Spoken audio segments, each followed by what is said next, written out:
Hi everyone and welcome back to my channel. This is Allegro. Thank you so much for coming back to watch yet another video. And if you are new here, please do join our growing YouTube family by clicking on the subscribe button. It's absolutely free. Join our growing YouTube family and help us reach 1,000 subscribers. Also, like, comment, share this video with your friends. You can never share it enough. You never know who needs to watch this video. Thank you so much for joining us. Now, on today's video, I want to share 5, maybe 6 things I think that hinder our inner peace, and maybe 1 or 2 might resonate with you, and hopefully this video will help you and encourage you to step out of those things, move away from those things, so you can embrace more of your inner peace and you can have inner peace in your life. Now, everybody wants peace of mind.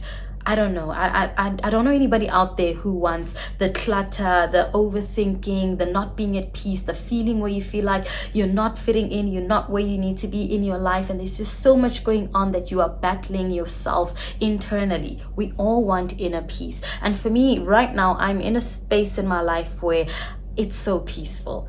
I love it. And that does not mean that I don't have any problems. That does not mean that I don't face any challenges. But even when I go through those challenges and through that phase of, where there's trouble in my world, I still feel a sense of calmness. I still feel a sense of, okay, I don't know what I'm doing right now. I'm not too sure how I'm going to, tackle this issue, but I know that I'm going to overcome it. I know that the end result is going to be in my favor. So let me be calm and let me go through it the best way that I can be, instead of rushing in to try and, solve whatever situation that you're going through and end up making it worse. You also find inner peace when you are not moved by other things that people are doing or saying or trying to do to, hinder the progress in your life. So I think it's important that we all try and find inner peace. And when you find it, trust me, you live a much better, a life of ease, a life of, it's just calm. It's just calm. I don't know how else to explain what inner peace does for your life. So getting into those 5 things that I think hinder our inner peace. First and foremost, as human beings, we love to compare ourselves with other people. You will never have inner peace if you are always comparing yourself with your neighbor, if you're always comparing yourself with your friends, if you're always comparing yourself with family members, your colleagues, whoever it is, always thinking that you are not good enough, always thinking that that person does not deserve that. How are they better than me? Why do they have that? Stop. You need to just get to a point where you're like, actually, my life is on a different trajectory. I am here. I am doing the best that I can with the life that I have been blessed with. And I need to focus on myself. I need to stop looking at what other people are doing. Kudos to them, clap for them, and move along your journey. No need to envy anyone. No need to compare yourself. No need to take someone else's success and think that it dims the light on your own success. Celebrate them without feeling any type of way, without feeling jealous, without feeling envious. Celebrate them and be encouraged. Celebrate them and move along your journey. You don't even need to feel anything. Just move along your journey. But I feel like a lot of the times that hinders our inner peace because we compare ourselves with our neighbors, and it takes away from the joy that you might be experiencing currently in your life, because all of a sudden the things that you are experiencing that are good are not enough, just because you're comparing yourself. So if we eliminate that, I think we'll be a lot closer to achieving inner peace in our lives. Now, the second thing ties into the first one, and that is too much social media. Social media influence is a thing. That's why we have people, influencers out there. They're termed influencers for a reason. Now, you jump on social media before even getting on Facebook, Twitter, Instagram, TikTok, whatever you're on. You're content with your life. You're happy with where you are. You're happy with yourself, But 5 minutes into an Instagram scroll, 5 minutes into scrolling on Facebook, TikTok, all of a sudden the insecurities start to creep in. All of a sudden you don't feel too good about yourself. All of a sudden you just want to log off, or you start just spending hours mindlessly scrolling and comparing yourself to people that you don't even know, you've never even met, you don't know how they got where they are. And it starts to eat away again at your joy, at your peace of mind, at where you are. Instead of now celebrating and embracing the phase that you're in currently in your life, you start to think that it's not enough. So Stay away from social media, take a social media break, whatever you need to do, distance yourself from certain people on social media, unfollow, mute, block, do what you need to do for your inner peace, for your mental health. Just do what you need to do to make sure that you are secure and you feel at peace. Otherwise, why are you even on social media if it's all it's going to do is just cause you to be insecure about yourself and cause you to be jealous and envious and so on? So that is the second thing. Another thing that I think is not really spoken a lot about is the family that we keep, the friends that we keep. But I want to touch more on family, because with friends I feel like sometimes it's a lot easier to step away from them. But with family members, with, you know, especially close immediate family members that might be toxic and might be taking away from your inner peace, it's hard to step away because they're family. You know, it might be your brothers, your sisters, your cousins, you name it, you know, and you feel like, how am I ever going to avoid this person because they're family? And I just feel like you can always step aside. You can always, family or not, if you are toxic and if you are bringing negativity and you are taking away from my inner peace, from my joy, you have to go. If you're not going, I'm stepping away, basically, you know. And if you're not going to have the conversation with that person, if you don't want to have that, you know, sit down, that confrontation and say, listen, I don't like it when you do X, Y, and Z. This is how it makes me feel. I would love for you if you can be more considerate towards my feelings or change in a way that is going to benefit our relationship as family members. You just step away. You know, if they are that type of toxic person where they always feel like they are the victim, they always feel like they're not doing anything wrong and they don't want to see where you're coming from and your point of view, then just step away and distance yourself from those people so that you can find more peace and have more inner peace in your life. And I know sometimes people might say, oh, you are being distant, you know, you're not coming around more often, you're not, but you have your reasons. And I feel like my peace matters more than anything. My inner peace matters more than anything, and I don't want any negativity around me. And the best thing to do for myself is to walk away when I know that this is eating away at my joy and my inner peace. And the fourth thing that I want to highlight is not appreciating ourselves enough. When you always feel like you are not good enough, when you can't even look at yourself in the mirror and say, you know what, I've come a long way. I'm proud of myself. You know, when was the last time you looked in the mirror and said, I'm proud of you. You've been through so much, but look how far you've come. Look at the things that you've achieved. Look at what you are still achieving. Look at what you are going to achieve, and being hopeful for your future.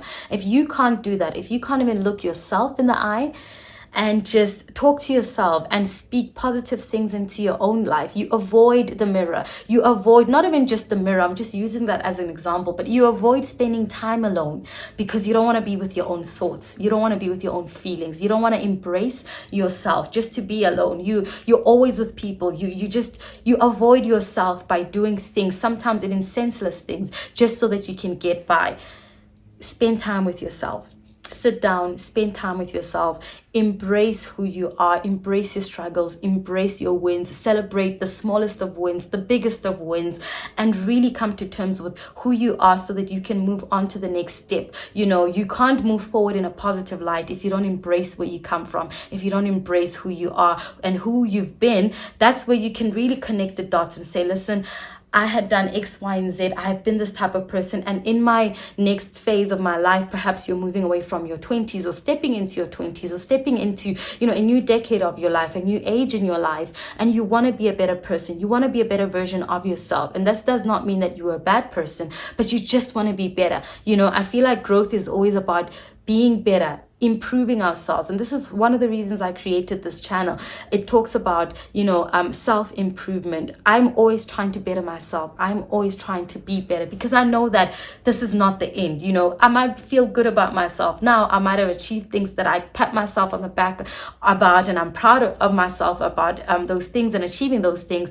But it's not the end of the road. I still have so much growing to do. I am dreaming new dreams. I'm learning and I'm moving forward in a new direction, and I need clarity and direction. So in doing so, I always go back and I sit down in my own thoughts, in my own feelings. I journal. I speak to myself. I pour out, you know, words of wisdom that I've gathered from others around me that are wiser, you know, that I've learned things, and I speak that into my own life. And I speak, you know, positivity over my own life. I pray over my own life. And I think once you start doing that, you'll feel more inner peace. You'll feel more calmness in your life. And now the fifth thing that I want to share is tied to also spending more time with yourself, is journaling. I know for me, I don't know, maybe it's just me or a couple of people in the world, but writing down my feelings, be it on my phone in my notes app, or just really taking a journal. But I'm really a pen on paper person. It just really does something. It's as if I'm sitting there with a therapist and I'm telling them what I'm going through. And I love the fact that I can go back months later, weeks later, once I've overcome a certain situation, and look back and say, wow, look where I was 3 months ago, 6 months ago, and look where I am today. Look at the things that I was going through, that I was struggling with, and look where I am today. And that for me is something to celebrate. It is something to look back at and say, I was going through such a tough phase in my life and I was able to overcome, and I'm in such a much better place right now in my life, and I'm able to look back with gratitude and just be grateful and thankful that I went through that and I came out better on the other side. So pick up a journal, put your feelings in there. Don't be shy. No one else is going to read it unless you want to share it with someone that you trust. But it's for you to just revisit, go back, pour out. Some people don't even like going back and reading their journals, but just to get it out there, just to, if you can't speak it out, write it out, and let it be clear and let it be plain and simple for you, and remind you of this journey called life that you are going through. And the last one, again, I've just kind of touched on now, gratitude. I am in a constant phase of gratitude, a state of gratitude in my life, where even when things are going south, things are going left, things are not going right in my life, I am foremost grateful than anything. Before I even tackle that situation, I'm like, okay, Lord, I guess I'm grateful for where I am right now, and here's a challenge. Now, how do I go about it? And at the end of it, most times, I'm also grateful for that exact challenge that I went through, that difficult moment, that difficult thing that I had to overcome, because I realized the strength that it evoked within me, what I had to go through. It made me a better person, so I celebrated the trial, and I was grateful that it made me who I am. It showed me how strong I am, how wise I am, how I could tackle that situation and not lose myself. So be grateful. Be grateful for your life. Be grateful for where you are. And I think as we move with gratitude, we attract more blessings in our lives, and inner peace just follows you. You're more peaceful. Nothing really moves you. Nothing really distracts you. People may throw things your way, but you're not moved. You're not shaken, because you know who you are. You surround yourself with good people. You spend time with yourself. You journal your feelings. You have an outlet where you can air out your frustrations, and most importantly, you're always grateful for the gift of life and where you are in life. So I hope these 5-6 things will help you find inner peace, and just sit down with yourself and say, oh, I didn't realize that my addiction to social media is eating away at my inner peace. The family and friends that I keep are eating away at my inner peace. And you start doing right by yourself, because this is about you. This is about improving you and making sure that you are healthy in all aspects of your life. I hope you enjoyed this video. I hope it has helped you. And again, please do click on that subscribe button. Help us grow this YouTube family. And also like, comment, and subscribe. And I'll chat to you guys in the next one. Bye.